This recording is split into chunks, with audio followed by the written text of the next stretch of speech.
So first things first, how do we pick up a bat and what should the stance look like? So the traditional way to teach kids to pick up a bat is the V over V. So what I'm going to do is make a V shape with my strong hand.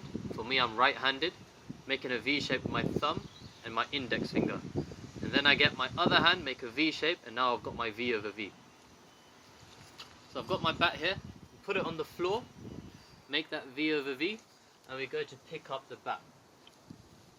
So now what I've done is I've picked the bat up close to the bottom of the handle.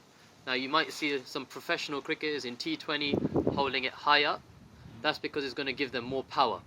But you're going to sacrifice control.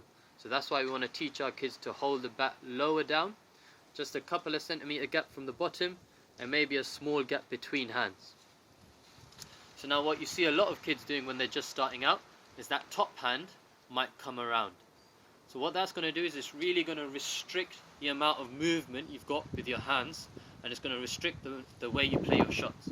So we want V over V going down the spine of the bat and our fingers facing forwards. So when we go to set up, we're going to have our feet shoulder width apart. So you can see they're in line with my shoulders. They're going to be in a straight line. Let's say in front of that middle stump, if our middle stump's here. We're going to bend our knees slightly. Bum might stick out.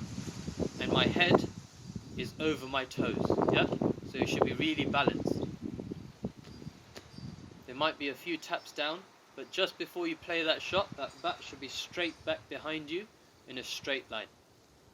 Okay? So this should be an ideal stance. And then looking at the bowler.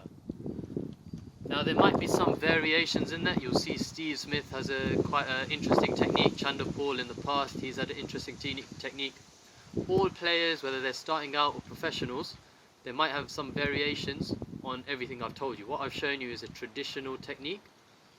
Those variations don't matter a great deal as long as you've got some very basic things that are correct. One is balance, the other is you're watching the ball the whole time, and really that's it. So that traditional technique helps make sure that the balance is there just before you play that shot. The bat is coming in a straight line. But if you can get balance and you can watch the ball onto the bat the whole way, slight variations on what I've shown you shouldn't matter too much.